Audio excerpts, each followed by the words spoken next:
Hello,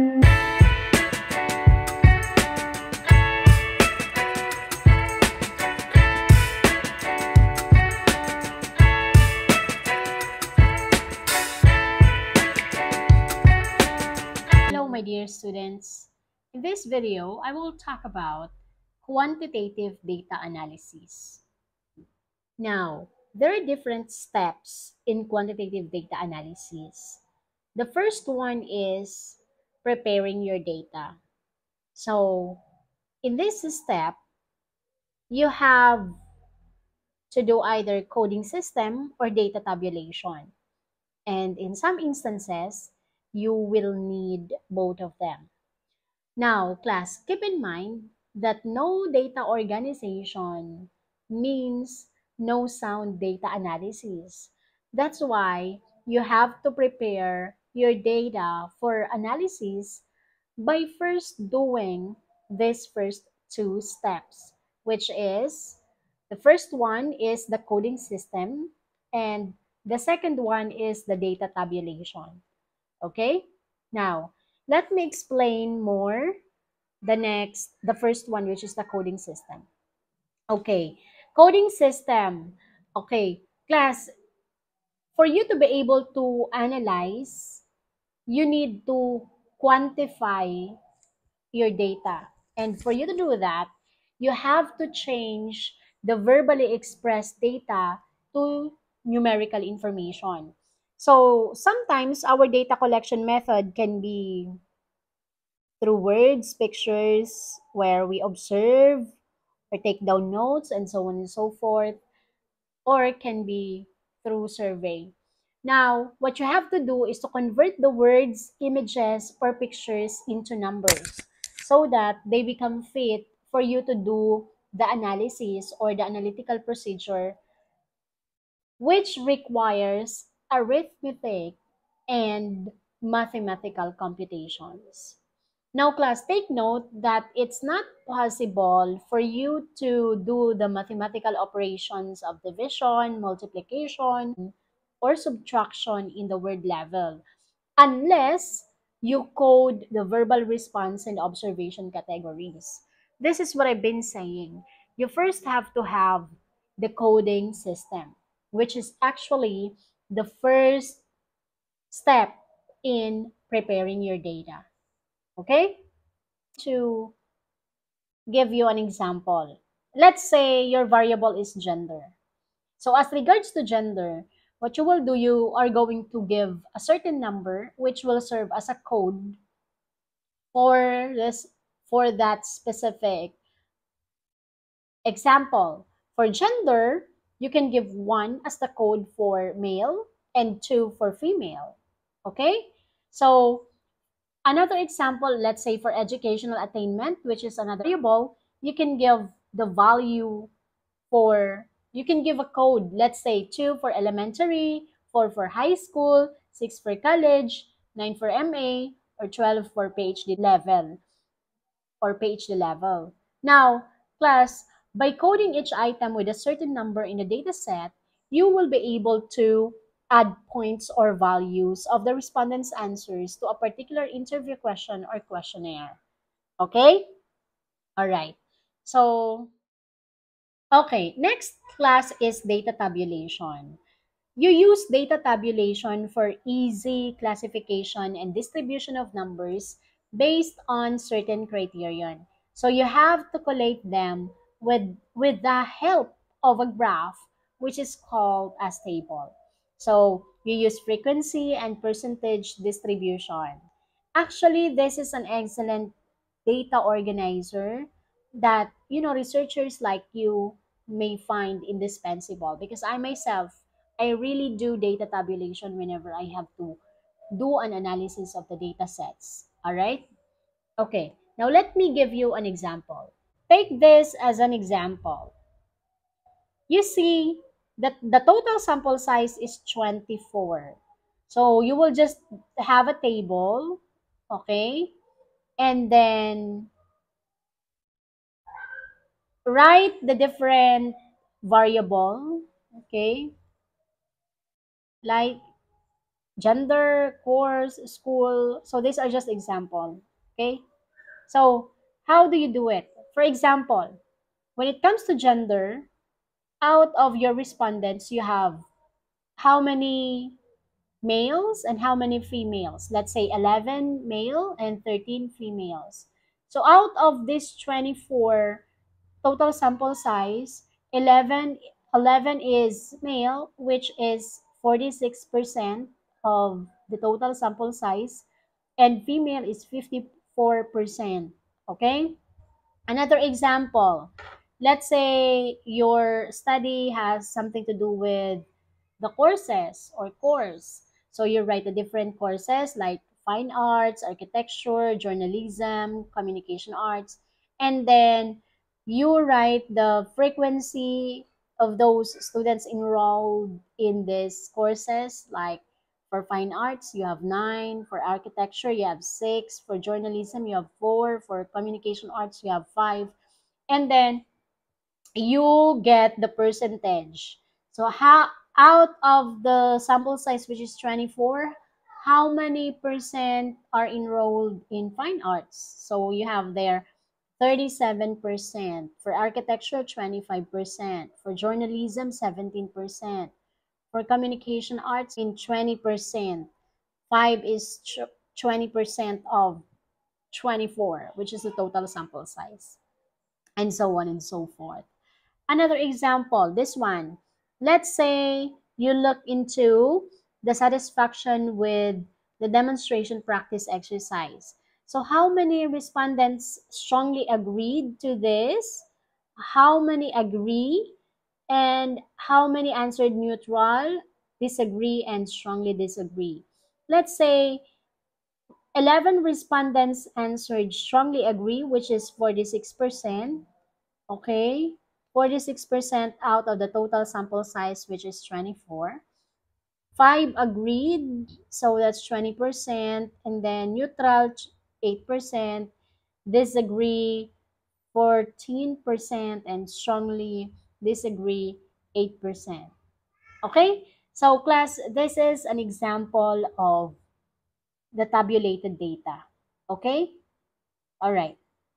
Okay, now class, after you're done with step 1, so you've already did the coding system and you're done with data tabulation, you now go to the next step, which is analyzing the data. Now, as I've said earlier, data coding and tabulation are very important because it prepares you for the data analysis. Okay? Now, before you even do the analysis class, of course, you've already decided the type of quantitative analysis you're going to use or the statistical tool, whether you're going to use the simple descriptive statistical technique, or you're going to use the advanced analytical methods. Okay? Now, in analyzing the data, this actually provides a summary of the orderly or sequential data that you obtain from the sample through the data gathering instrument that you used. The first statistical tool to use is frequency distribution. Frequency distribution gives you the frequency of distribution and percentage of the occurrence of an item in a set of data. In other words, it gives you the number of responses given repeatedly for one question. Now, let's take this as an example. Let's say for question, do you find senators' attendance in 2022 legislative sessions full? Okay, as you can see, you have here in the first column, the measurement scale. You have strongly agree, agree, neutral, disagree, and strongly disagree. Then you have the code. You code them as 1, 2, 3, 4, 5. Here, you put the frequency distribution. Of the 24 total sample size or total respondents, how many of them answered strongly agree? Okay, let's say 14 answered strongly agree. So you are going to write here the frequency of answers, okay? And then you are going to write here the percentage of distribution. Out of the total sample size, how many percent answered strongly agree?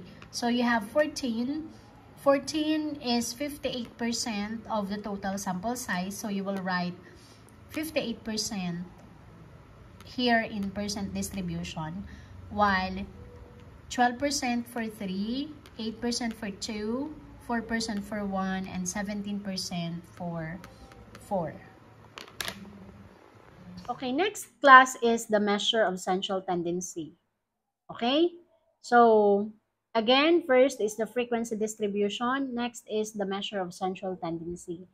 The measure of central tendency indicates the different positions or values of the items such that in a category of data, you find an item or items that serve as the mean. Okay, the first one is mean. Okay, this one, mean. Second is median or median, and mode. Okay, now class, the mean is the average of all the items or scores. For example, these are the scores: 3, 8, 9, 2, 3, 10, 3. You will just add them, okay? So add them, it's 38 divided by 1, 2, 3, 4, 5, 6, 7. 7, the total number of scores is 7. Okay, so 38 divided by 7 equals 5.43. So that means from all these scores, the mean is 5.43. All right? Next is median. Median class is the score in the middle of the set of items that cuts or divides the sets into groups.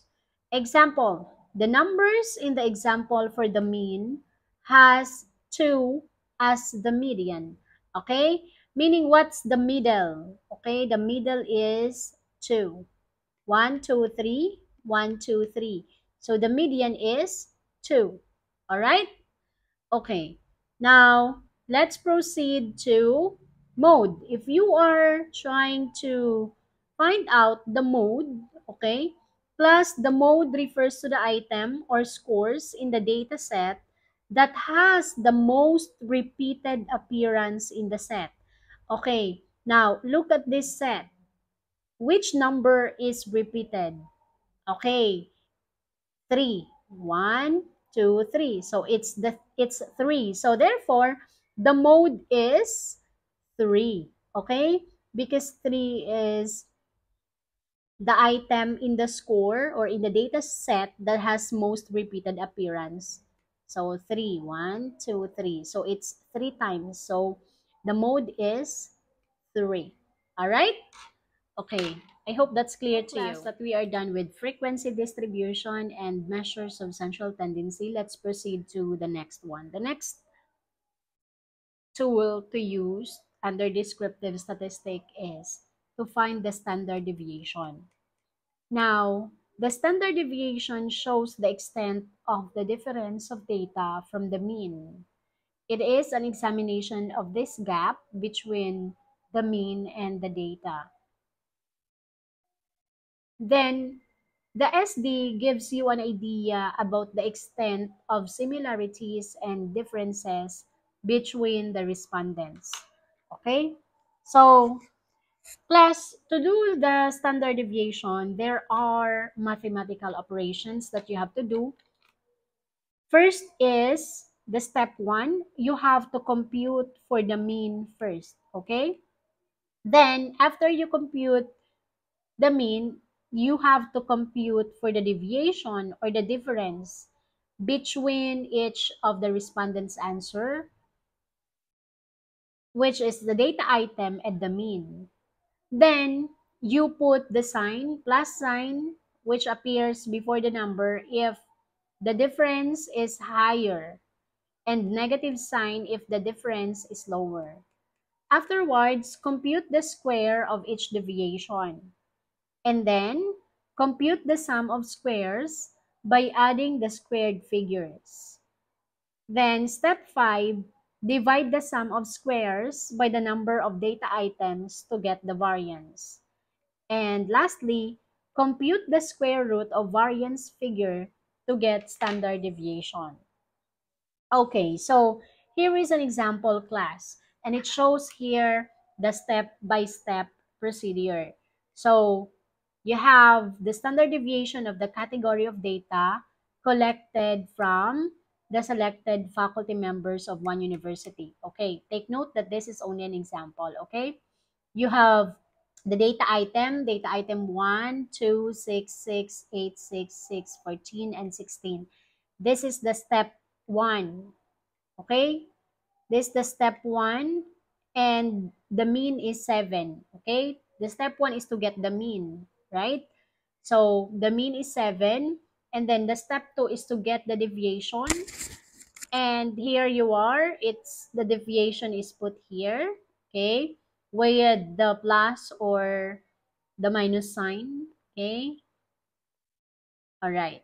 Then you square the deviation. So what's the square of the deviation? It's here. Okay. All right. So, and you get the total.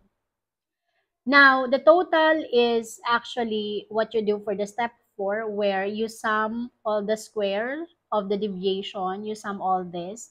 So, step 4 shows the sum of squares is 321. Then you get the variance. Okay. So, here. And then you get the standard deviation. Okay, actually, class, there is a very easy way to do this. You can use Excel, Microsoft Excel, if you don't want to do the computation and, if you don't want to do the manual. I'm going to show you. This is just very simple, okay? Look, this is, let's say, these are the scores, okay? So first, you have to get the mean, okay? You have to get the mean. You simply click insert functions and then go to statistical and find the average. Okay, click and okay. Now you have to enter here B2 to B10. You just have to highlight, okay, the function. All right, and then click OK. Now, if you want to get the standard deviation, you just have to do the same thing. Okay, so in your Excel insert functions, go to select the statistical category and find the SD here. SD or standard deviation. OPQRST. Standard deviation. Okay. Alright, so you just have to choose class which you are going to use.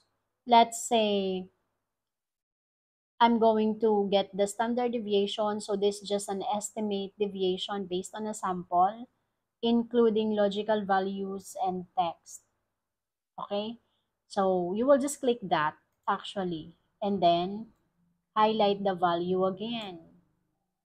Then click OK. And you will see there the standard deviation. You don't have to compute anymore like what you do if you are going to do the traditional method of, you know, computing for the standard deviation step by step from step 1 to step 6. All right. So I hope, class, that you are able to understand our lesson for today. I'll just recap. We talked about the quantitative data analysis. First, we discussed